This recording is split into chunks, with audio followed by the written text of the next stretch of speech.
There we go. That's what I'm talking about. What a terrifying monster.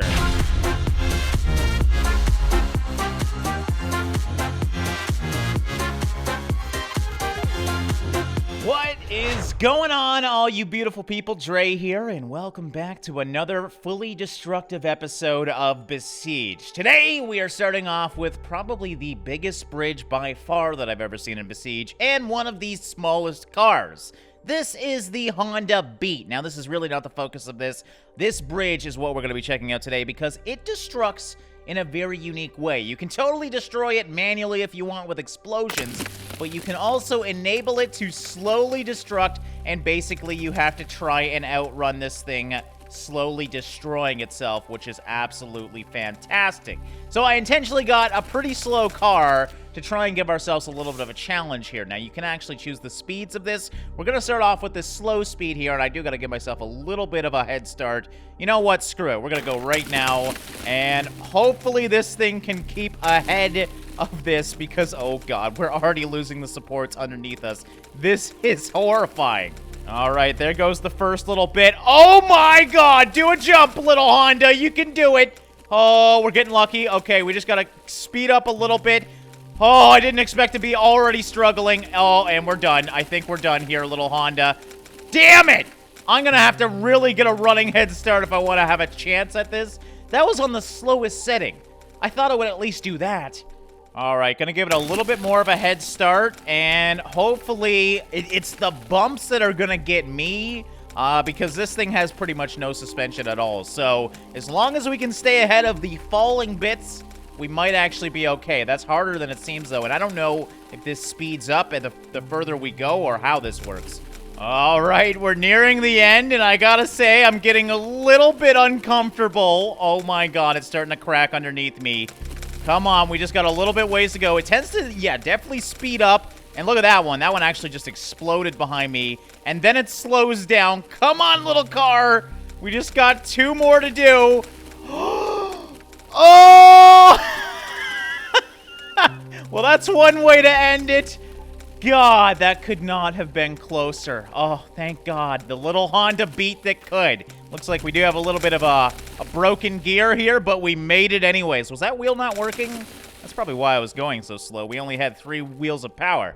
All right, now let's try the fastest speed. There is 3 speeds to break this. We're going straight from slowest to fastest, and already I'm seeing that, yes, the pillars below, as you can see, are dropping in front of me. I'm giving it the all I can give.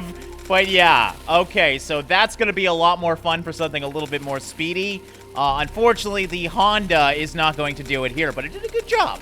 It made it to the end, at least. All right, so we got something with a little bit better suspension. This is a Lancia, and I think this should do pretty good. It's obviously built for speed and a little bit of off-roading, which is what we're going to need to do this. The problem is now I'm going to have to really work on my handling because this thing does go all over the place, kind of. Oh, my God. It's still keeping up with me. All right. This is why I wanted the extra suspension for exactly this.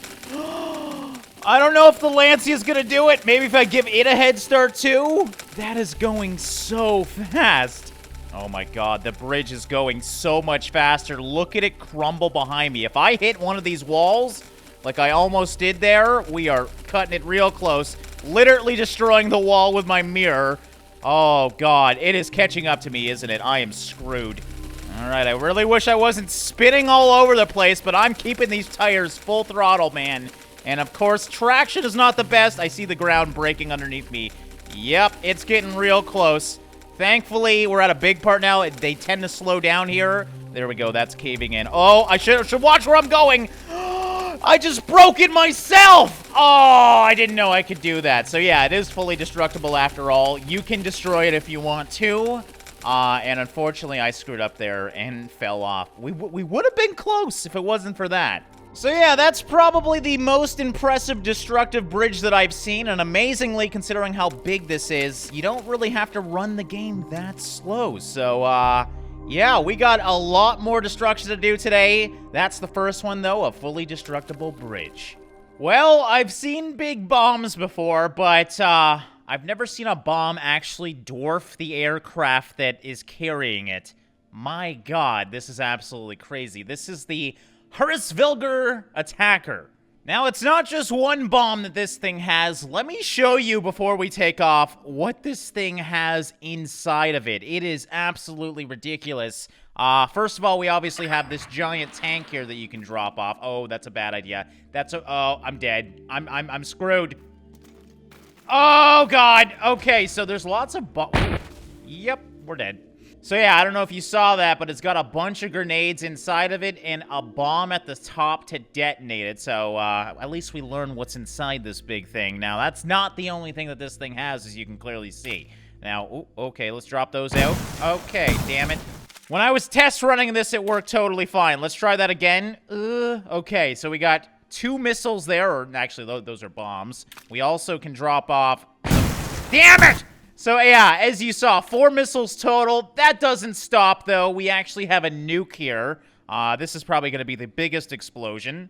And then, of course, we have rockets on the side that you can fire. This thing is just absolutely crazy. Oh, also, we have a cannon on the front that we can use. And then the final thing is we have bomb dispensers in the back. I don't think they're going to work because we're on the ground, though. Let's just... Oh, yeah, that's... Okay, we're just breaking off things at this point. So, yeah. As you can see, probably one of the most weaponized planes we've seen in a long time. So let's see if we can actually control this thing. Now, during my testing phases, this is extremely hard to drive because, well, this giant bomb on the top. But I'll do my best. We'll see how good we can do with this thing. So we are going to turn on the engines here and engage drive. I just love how... What's the point of the landing gear? It's not even on the ground. Oh my god. Now, the one thing that's really hard on this plane is to go downwards. So, I've found that it's actually easier to just lean into a turn and then go downwards with your rudder than trying to actually just simply go downwards. Also, we should probably put away those landing gears. We're going to go straight for the big bomb first. I don't know how many bombs we're going to get off here. Oh my god, this thing is so slow at moving just because of the sheer weight behind this. All right. I'm definitely not going to be precise with this one, but who the hell cares? Dude, that is so cool. Now, this is probably much easier to control now. I think that's going into the mountains. Yep, and there it goes, right into the mountains. Now, I cannot go downwards at all. That's the one downside of this plane. You know what? Doing a loop's going to be faster than trying to push this thing forwards. We are so high up. Okay, we're coming down at rapid speed. I can't believe that loop actually worked. Oh! What? Oh, man, that's no fun. All right, well, let's lay down the law and see what I can destroy. So we're just going to go crazy here and drop some bombs, drop everything. There we go. Oh, my, I just destroyed myself. Damn it, that's the dangers of doing these really weaponized bomb carriers. If you try and spam them a little too quickly, that's exactly what happens. Alright, so I gotta say, this is probably one of the coolest weaponized planes I've seen in a long time, but I really wish it was a little easier to maneuver. It's the going down part that's really hard. For some reason, it goes up no problem. I think it's just due to the weight in the back of it, maybe. There's just so many weapons on this thing that it's really hard to make it pitch downwards. Crazy weaponized, very hard to control, but it's always fun when there's a big old bomb in the back.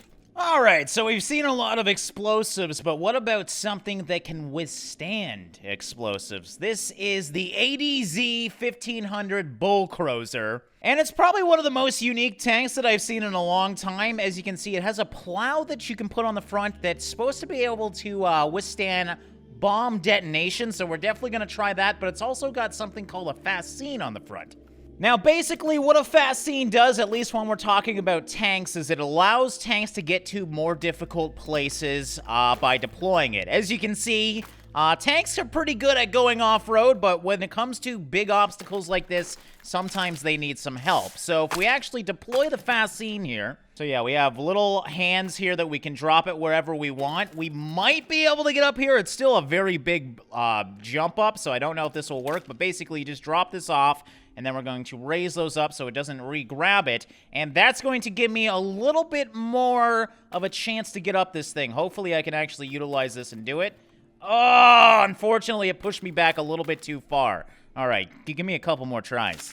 All right, full throttle ahead. Come on, baby. We can do it. We can do it. The unfortunate part is it actually rolls underneath my treads, so I can't actually get too much forward momentum, which is too bad. That's not really what this thing was mostly designed for, though. It was actually made mostly, at least when it comes to tanks, to get over trenches. So, from what I understand, you would either drop it in a trench, or it would unravel kind of like a bridge, and then you could overlap it on top of a trench and get around it. Unfortunately, it's hard to do that in this game because there's no real trench where we can put this in. We did definitely get a little bit closer to the top utilizing it, though. But I want to see when this thing explodes if it will damage my vehicle at all. So let's give it a good hit. Okay, so I did hit the rock a little bit, but yeah, no problem. It didn't. I thought it would at least damage the actual bulldozer itself. But no, that thing is MVP. And does it automatically detonate them, or was I just going that fast? Okay, yeah. Wow. I honestly didn't expect this to work. So yeah, basically this is Besiege's equivalent of a minesweeper, and it does a damn good job at getting rid of those bombs. I can't believe that. I thought for sure something would at least break. Now, can this thing actually kill people too? This thing doesn't technically have weapons on it. It's more like a utility vehicle than anything else.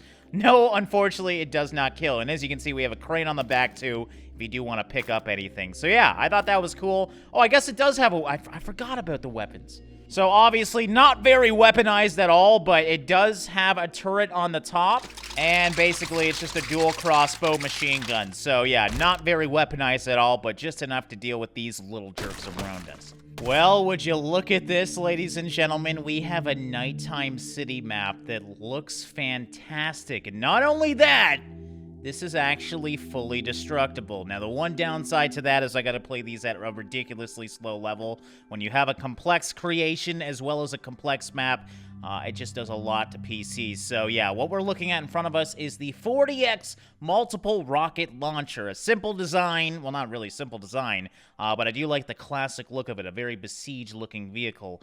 But yeah, basically this has got a lot of rockets in it, and we're going to be shooting a few off just to see how this destruction is on this map. So, let's let her shoot, and we'll just wait here. There we go. I have no idea how far these things are going to go, so it's kind of a surprise. We'll find out if it's a good hit or not. Oh, well, we just hit the top of the tower, and that's one of the biggest towers on the map, and as you can see, oh, it does have crumple physics as well. It's not just blocks falling off of blocks like we're used to. These blocks are actually crumpling, which is actually amazing. All right, so we're going to get a little bit closer here. Let's obviously try and destroy some other things. I guess the other thing is we could just probably drive through a lot of this stuff too, and that would be fun. All right, here we go. Some more. I'm just shooting them everywhere at this point. We'll just see where they go. This is kind of fun. Look at that. We got another tower falling in the distance here. God, I wish my PC could handle this. I wish any PC could handle this, because that's actually really good crumple physics, as you can see. The glass breaks, the actual cement crumbles, and I am absolutely destroying this building without much effort at all. Oh my god, this is great.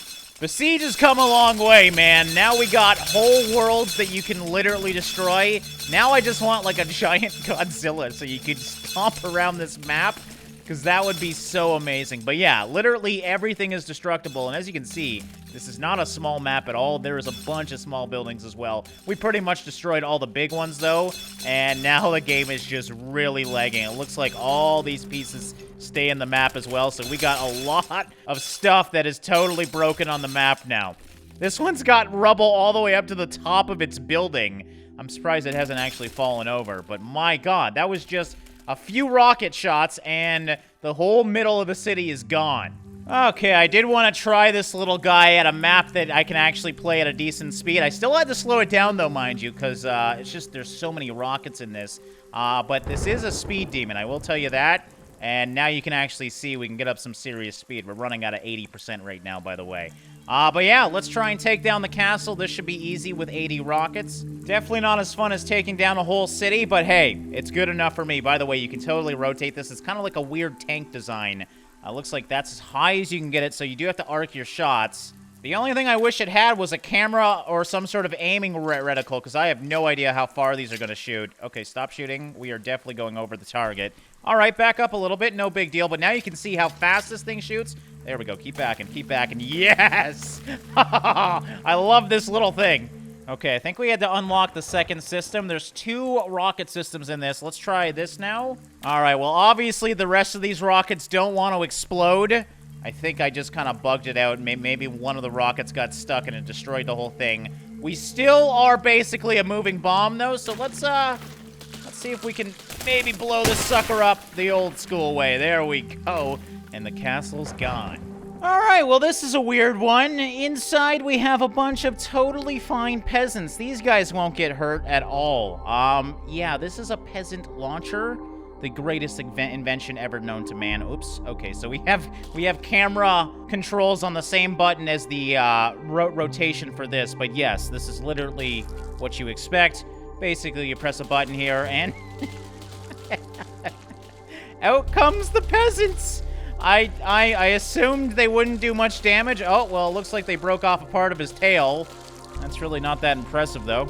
All right, looks like we're all out of peasants. Yeah, we used the whole hopper. The great thing about this is you can actually reload the hopper and keep going to your heart's content. Come on, we have to take out this dinosaur, God damn it. Totally normal day in Besiege. Shooting a triceratops with a bunch of poor peasants here. God, this guy can take some serious damage. There we go. We ripped him almost in half. Can he still walk? Okay, he's not. He can't really walk. This is kind of gross. All right, let's try again here. Come on, we got to take him down a little bit more. So yeah, this is as low as I can make the thing. And there we go. Officially, he is cut in half. And amazingly, would you look at that? This is how chickens were made, by the way. I can't believe he can stay up. So yeah, he's got some sort of stabilization engine up here. And yeah, he's having no problem at all. He's just half a triceratops now. He's a good old try. All right, and to end off with, we have a whole lot of nope. This is the snake dragon, a good name for this thing. Look at the size of this sucker. This is horrifying. Now, before we get off, I just want to play with the hand controls and whatnot, because you can actually move the arms and whatnot if you do want to. So it is fully animatronic, which is nice. We even got leg controls. Now, this thing's obviously focused on flight, so you don't really have to worry too much about the legs or arms. Let's see if we can take this sucker off. So, if you remember in the past, there's been a bunch of worm creations. This is kind of what this thing is. So, hopefully I can do this right. We're going to go forward here, and then we're going to start lifting up. Oh my god, his mouth is just horrifying. Look at those eyes. And automatically, we are taking off with no problem at all. Oh, okay. Don't hit the... Well, actually, maybe hit the tower? That might be fun to try and... There we go. Take it down with just my head. Oh, dude, this thing. It's very fluid and very horrifying looking. Unfortunately, once again, we gotta use this extremely slow motion, so we're not going to get the full fluid movements that I would hope for with something like this, but that's just because it's such a big creation. I love that it opens its mouth when you lift its head up, too. Now, it does have a laser. Let's see if we can utilize that. Oh, God. That's a whole lot of nope. And I'm still trying to use it. Let's lift that head up a bit. So it looks like the bombs are a bit delayed. There we go. That's what I'm talking about. What a terrifying monster. And yeah, you can totally open and close the mouth whenever you want, and that's a very horrifying looking head. So yeah, we're gonna wrap up this one here, guys. I hope you guys enjoyed this episode of the Best Besiege Creations. Now, a lot of people were worried that I'm done Besiege. I have to mention this again. I'm only doing it when I feel there's a certain amount of creations that are necessary for an episode. I'm not going to rush out content just for the sake of content itself, but I am definitely not done with Besiege. I just haven't found much to play with lately, but obviously with this episode, we had a lot of really cool stuff. All right, we're going to dive bomb with this guy. And that's a headache right there. Oh, the poor snake dragon. But yeah, guys, as always, if you do want to download any of these creations, I'll have a link in the description where you can do so. And thank you guys so much for your continued support. I do truly appreciate it. I hope you guys enjoyed this one. As always, thanks for watching and liking, and I'll see you in the next one.